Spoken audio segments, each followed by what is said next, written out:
16h-18h sur Europe 1. Stéphane Bern et Mathieu Noël. Historiquement vôtre. Historiquement vôtre, chaque après-midi, on remonte aux origines de ce qui fait notre quotidien. Et depuis quelques années maintenant, c'est la mode des food trucks. Mais d'où ça vient les food trucks, David ?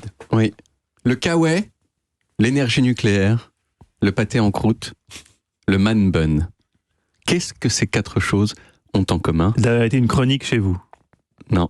Parce que le man bun, on l'a pas fait. Non, le pâté en croûte, il l'a pas fait. Ça, c'est plutôt ma... C'est le comeback. Ce sont des choses qui n'étaient pas cool du tout, qui sont devenues cool ou redevenues cool. Et si je viens de vous faire cette petite liste, c'est bien sûr pour y ajouter une cinquième chose, les food trucks. C'était un truc dans la tête, on pourrait dire vaguement beauf, les food trucks, en tout cas les camions à nourriture, et c'est devenu un truc ultra hype. Parce que bien sûr, les food trucks, ils existaient avant qu'on appelle ça des food trucks, ils existent toujours d'ailleurs, c'est les camions à frites, hein, on l'a dit tout à l'heure, c'est des food trucks. Mon ami Martin, il m'a rappelé qu'il y avait sur les grands boulevards depuis longtemps des caravanes qui vendaient des sucreries. Des churros. Oui, des churros, exactement. Le food truck, c'est juste le nom qu'on a donné à ce qui est considéré comme une version chic, urbaine, bobo du camion à frites. Des camions donc qui vendent pas des frites, mais plutôt des burgers vietnamiens ou des bibimbap auvergnats, voyez. Et évidemment, si le mot est américain, c'est que la chose elle-même vient des États-Unis. Il y a plusieurs noms de gens qui reviennent quand on cherche les origines du food truck aux États-Unis. Le premier, c'est celui de Charles Goodnight, qui était un éleveur de vaches au Texas et qui, en 1866, a transformé un ancien chariot de l'armée pour en faire une cuisine ambulante qui vendait de la nourriture aux éleveurs, notamment quand ces éleveurs devaient déplacer du bétail sur de grandes distances. Le deuxième, c'est Walter Scott, qui quelques années plus tard a eu l'idée de couper une fenêtre sur le côté d'un chariot, ce qui est encore aujourd'hui le principal design utilisé dans les food trucks. Alors ça, c'était encore des adaptations artisanales de vrais camions qui n'étaient pas faits pour ça au départ.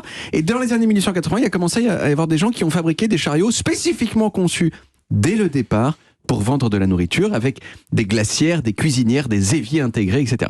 Mais les plus proches ancêtres de nos food trucks, ils datent probablement d'un peu après la Seconde Guerre mondiale, un moment où il y avait des chantiers un peu partout aux États-Unis, dans les banlieues américaines, pour loger tous les nouveaux gens du baby boom. Et ces zones, elles se sont couvertes de food trucks qui servaient des repas notamment aux ouvriers des chantiers qui sinon n'avaient nulle part où manger.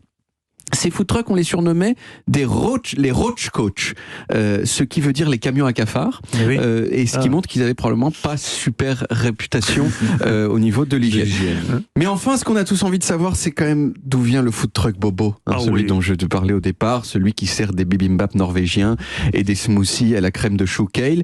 Eh bien, selon le New York Times, ce qui est quand même une belle référence en termes de sources, cette folie des food trucks chic du 21e siècle, elle est née à Los Angeles en novembre 2008. Il y a 3 personnes, Mark Manguera, Caroline Shin et un cuisinier d'origine coréenne qui s'appelait Roy Choi, qui ont lancé un concept food truck qui vendait de la viande coréenne dans des tacos mexicains. Vous voyez que déjà le principe de la fusion n'importe quoi était déjà là. C'est la fusion tout court. C'est la fusion. Ça s'appelait, ce food truck, il s'appelle toujours Kogi. Et ce qui a fait le succès de Kogi, c'est que pile poil quand ils sont lancés, Twitter a commencé à se développer énormément. Et donc le chef du camion, il disait à l'avance sur Twitter où le camion serait le lendemain. Et ça a explosé, ça faisait des petits événements à chaque fois. Il y avait des queues interminables devant leur camion. Il y a eu des articles sur lui dans la presse nationale. Et c'est de là qu'on date un peu le food truck craze, comme on dit en anglais, la folie des food trucks. Quelques années plus tard, en 2011, le concept est arrivé en France. Le premier food truck cool, chic et célèbre en France. Vous vous souvenez de ce que c'était ? Le camion qui fume ? Le camion qui fume, exactement. En termes de bobo, tu peux me lancer. Je savais que vous sauriez. Et qui vendait des burgers cool, notamment sur le parvis de la BNF, je me souviens. Et voilà comment on est passé de la baraque à frites du pauvre au food truck du riche.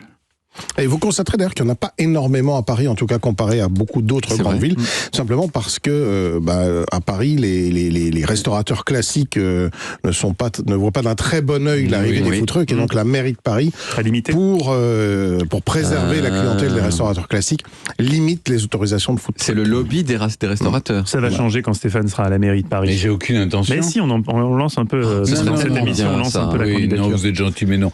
Je suis très heureux avec vous. Merci David.